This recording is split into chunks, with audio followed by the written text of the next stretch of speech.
اور شاہجہاں پھر آنسو پوچھتا ہوا آگے بڑھا اور سنگ بنیاد رکھی جامع مسجد کی کہ بادشاہوں میں انقلاب کیسے آیا تھا. ان اللہ والوں نے بدلا تھا تو اس طریقے سے بدلا تھا کہ اندر باہر سے انہیں بدل کر رکھ دیا تھا. تزکیہ نفس کیا تھا تو اس طریقے سے کیا تھا کہ ان کے دل کا تصفیہ کر دیا تھا, تبھی جا کر یہ انقلاب آیا تھا. تخت طاؤس بنا ہے, شاہجہاں نے اپنے محل میں تخت طاؤس بنوایا. 17 کروڑ کی لاگت کا خرچ آیا. کتنا؟ 17 کروڑ. تخت جب بن گیا, بات کو بھی میں ختم کر دوں. تخت بننے کے بعد اذان ہو رہی ہے.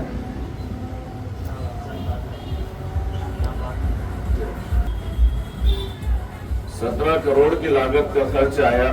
شاہجہاں نے وضو کے لیے پانی منگوایا, اور پانی جب منگوایا تو انجینئر سے حیران تھے جنہوں نے تخت طاؤس بنایا تھا.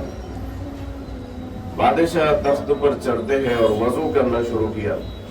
انجینئرز کو لگا کہ ہماری محنت پر پانی پھر رہا ہے. تو ہوا یوں کہ ان کے دل میں خوف پیدا ہوا, شاید بادشاہ کو یہ تخت پسند نہیں آیا. وضو کرنے کے بعد بادشاہ نے اس پر سجدہ کیا اور اس کے بعد انجینئر سے کہا کہ یہ تخت دیکھ کر مجھے فرعون اور نمرود کا تخت یاد آ گیا تھا, اور تخت کے نشے میں انہوں نے یہ کہا تھا, فرعون نے کہا تھا انا ربکم الاعلی, لہذا میں نے اس تخت پر وضو کیا ہے اور سجدہ کیا ہے, اور میں نے کہا ہے سبحان ربی الاعلی, پاک ہے وہ رب, پاک ہے وہ ذات, سبحان ربی الاعلی, بے شک میرا رب ہی جو ہے اعلیٰ ہے, جو پاک ہے. حضرات گرامی, یہ انقلاب انہوں نے بادشاہوں میں بھی برپا کیا. ضرورت اس بات کی ہے کہ ہم اپنے دل پر محنت کریں, دل سے برائیوں کو نکالیں اور اپنے نفس کا تزکیہ کریں. ایک ایک برائی آپ تو جڑے ہوئے ہی ہیں, ماشاءاللہ مولانا سے جڑے ہوئے ہیں. اس سے پہلے صوفی باصفا مولانا اقبال اشرفی صاحب سے جڑے ہوئے تھے, علیہ رحمت و رضوان. بزرگان دین سے جڑے ہوئے. ان کی محنتوں, کوششوں اور کاوشوں کا مقصد یہی ہوتا ہے کہ انسان جو بدلے تو اندر باہر سے بدلے, اور اس کے دل کا پوری طریقے سے تزکیہ ہو. ایک مثال آپ کو دوں, انسان دل کی دنیا صاف ہونے کے بعد کامیاب کس طرح ہو جاتا ہے. قرآن نے جو کہا ہے کہ قد افلح من تزکا, کامیاب ہو گیا وہ شخص جس نے اپنا تزکیہ کیا. ایک مرتبہ ایرانی اور رومی کاریگروں میں مقابلہ ہوا, اور مقابلہ بادشاہ نے کروایا. دونوں کاریگر, دونوں کے پاس اپنا اپنا فن تھا. یہ جس طرح دیوار پر بیل بوٹے نقش و نگار بنے ہوئے ہیں, دونوں کاریگروں کو ایک ایک دیوار دی گئی. ایرانیوں سے کہا گیا کہ تمہارا جو فن ہے اس دیوار پر تم نقش کرو. رومیوں سے کہا گیا تمہارا جو فن ہے اس دیوار پر جو ہے تو تم اس فن کو ظاہر کرو. رومیوں نے کہا کہ ایک دیوار انہیں دی ہے, ایک ہمیں دی ہے, ہمارا فن یہ جو ہے تو اس کی نقالی کر سکتے, کاپی کر سکتے ہیں, اور ان کا فن ہم چرا سکتے, لہذا کیا یہ جائے کہ ایک پردہ بیچ میں لگا دیا جائے تاکہ کوئی ایک دوسرے کے فن کو دیکھ نہ سکے, اور پھر اس کے بعد آپ کو جس کا فن پسند آئے گا آپ اس کو انعام دیجیے. ایرانیوں نے اپنی طبیعت کے مطابق بیل بوٹے نقش و نگار اس دیوار پر بنا دیے, بیچ میں پردہ لگا ہوا ہے. ادھر رومیوں نے دیوار کو صاف کیا, اتنا صاف کیا کہ اسے آئینہ بنا دیا. بادشاہ جب ایرانیوں کے دیوار کو دیکھنے کے لیے آیا تو دل باغ باغ ہو گیا. بیل بوٹے دیکھے, نقش و نگار دیکھے, کہا واہ کیا فن ہے تمہارا. رومیوں کی طرف آیا تو دیکھا کہ انہوں نے کچھ کیا ہی نہیں, دیوار کو اتنا صاف کیا کہ آئینہ بنا دیا. کہا آئینوں کی میرے محل میں کیا کمی تھی جو تم نے ایک دیوار کو آئینہ بنا دیا, تمہارا فن ہے کہاں. کہا کہ بادشاہ سلامت, یہ جو بیچ میں پردہ پڑا ہوا ہے نفس کا پردہ, ذرا اس کو ہٹا دیجئے, پھر ہمارا فن جو ہے نکھر کر آپ کے سامنے آ جائے گا. تو کہا یہ پردہ بادشاہ نے جیسے ہی ہٹایا، ایرانیوں کا فن اپنے کمال کے ساتھ رومیوں کی دیوار میں نظر آ رہا ہے۔ انہوں نے یہ کیا کہ دیوار کو صاف کیا ہے۔ جب بندہ برائیوں سے، روحانی بیماریوں سے اپنے دل کو صاف و شفاف کر لیتا ہے، پھر اس کا عالم یہ ہوتا ہے، رہتا مشرق میں ہے لیکن مغرب کو دیکھ لیا کرتا ہے، رہتا زمین پر ہے لیکن عرش کے جلوے دیکھ لیا کرتا ہے۔ اس کی نگاہوں سے پھر کوئی چیز پوشیدہ نہیں رہتی ہے۔ حضرات گرامی، اس لیے قد افلح من تزکا، کامیاب ہو گیا وہ شخص جس نے اپنا تزکیہ کیا۔ کیا بات ہے کہ غوث اعظم فرماتے ہیں، نظرت الی بلاد اللہ جمان کا خردلۃ علی حکم اتصالی، کہ میں اللہ کے تمام شہروں کو ایسے دیکھتا ہوں جیسے اپنی ہتھیلی میں رائی کے دانے کو دیکھتا ہوں۔ کیوں دیکھتے ہیں؟ تزکیہ ایسا ہو چکا ہے، تصفیہ قلب ایسا ہو چکا ہے۔ ہم کیوں نہیں دیکھ سکتے؟ معاملہ ہے کہ ابھی باقی ہے۔ تو حضرات گرامی، محنت کرے، یقیناً اپنے دل پر محنت کرے اور کامیابی و کامرانی قدم چومے گی۔ یہی ہے معاشرہ، اسی طریقے سے بدلتا ہے۔ ابتدا اپنے آپ سے کرے۔ ساری دنیا کو اگر بدلنا ہے تو ابتدا اپنے آپ سے کرے، پھر ہر شخص اپنے گھر کو بدل دے، ساری دنیا خود بخود بدل جائے گی۔ تو یہی بزرگان دین کا مشن رہا، یہی ان کا انداز تبلیغ رہا ہے۔ حضرات گرامی، اور ایک خاص بات یہ کہوں گا کہ عبادات کے ساتھ جو ہے معاملات پر بھی دھیان دیں۔ ہم سمجھتے ہیں کہ جتنا عبادت کریں گے، ریاضت کریں گے، جتنی نمازیں پڑھیں گے، روزے رکھیں گے، اتنی کامیابی ملے گی۔ نہیں، یہ تو ضروری ہے چیزیں، لیکن ہمارے معاملات بندوں کے ساتھ بہتر ہونا چاہیے۔ اخلاق و کردار کا پیکر ہمیں بننا چاہیے۔ ہمارے لین دین کے معاملات ہو یا ایک دوسرے کے ساتھ سلوک کے معاملات ہو، یہ بہتر ہونا چاہیے۔ اگر بندہ گھر میں اپنے بیوی پر ظلم کرے گا اور مسجد میں جا کر استغفر اللہ پڑھے گا تو کیا معاف ہو جائے گا؟ بندہ کسی کا حق مارے گا اور اللہ کی بارگاہ میں آ کر سجدے پہ سجدہ کرے گا تو کیا وہ معاف ہو جائے گا؟ یہ اللہ کا حق ہے، نماز روزہ۔ لیکن بندوں کے ساتھ جو معاملات ہے وہ بندوں کے حق ہے۔ بندہ جب تک معاف نہیں کرے گا، اللہ کا اصول ہے کہ اللہ بھی معاف نہیں فرماتا ہے۔ تو حضرات گرامی، عبادات کے ساتھ معاملات بھی صحیح ہونا چاہیے، تبھی جا کر ہماری زندگی کامیابی اور کامرانی کو چھو سکتی ہے، اور تبھی جا کر ایک اچھا معاشرہ عالم وجود میں آ سکتا ہے۔ عبادت کے معاملے میں تو ہم بڑے اچھے ثابت ہو رہے ہیں، لیکن معاملات کا جو معاملہ ہے وہاں کمزوری نظر آ رہی ہے۔ معاشرے کو اگر سدھارنا ہے، سنوارنا ہے تو دونوں معاملے۔ صحابہ کرام سے اللہ کے رسول نے پوچھا کہ میری امت کا مفلس کون ہے؟ کنگال شخص کون ہے؟ مفلس شخص۔ تو صحابہ کرام نے مختلف جواب دیے۔ پھر اللہ کے رسول سے فرمایا کہ آپ ہی بتا دیجئے کہ مفلس کون ہے؟ تو کہا کہ میری امت کا مفلس وہ ہے جو نیکیوں کے پہاڑ لے کر آئے گا قیامت میں، پہاڑوں جیسی اس کی نیکیاں ہوں گی، لیکن کوئی شخص آئے گا اور کہے گا کہ اس نے میرا حق مارا ہے دنیا میں، اب اس شخص کی نیکیاں جو ہے اس شخص کو دی جائے گی، وہاں تو پیسہ نہیں چلے گا، نیکیاں ہی دی جائے گی۔ ایک آئے گا اس نے مجھ پر ظلم کیا ہے، پھر اس کی نیکیاں لے کر اس کو دی جائے گی۔ تیسرا آئے گا، وہ کہے گا کہ اس نے میرے ساتھ یہ معاملہ کیا ہے، اس کی نیکیاں لے کر پھر اس شخص کو دی جائیں گے۔ اس طریقے سے اس کی نیکیاں جن جن پر اس نے ظلم کیا ہے، حق تلفی کی ہے، جن کے ساتھ ناانصافی کی ہے، ان کی نیکیاں لے کر جو ہے اس شخص کی نیکیاں لے کر اسے ان لوگوں کو دے دی جائیں گے۔ آخر میں اس کی نیکیاں ختم ہو جائیں گی جو پہاڑوں جیسی ہوں گی، اور اس کے بعد پھر بھی تقاضا کرنے والے لوگ آتے رہیں گے اور کہیں گے کہ ہمارا حق ابھی باقی ہے، اب نیکیاں تو اس کے پاس نہیں ہے، ان کے گناہ لے کر اس پر لادے جائیں گے۔ حضور نے فرمایا یہ میری امت کا مفلس ہے۔ اتنی نیکیاں لانے کے باوجود قیامت میں یہ جو ناکام ہو رہا ہے، معاملات کا جو معاملہ ہے یہ صحیح ہونا چاہیے۔ تو حضرات گرامی، یہیں پر میں اپنی گفتگو کو ختم کرتا ہوں۔ گلے کی وجہ سے آج کوئی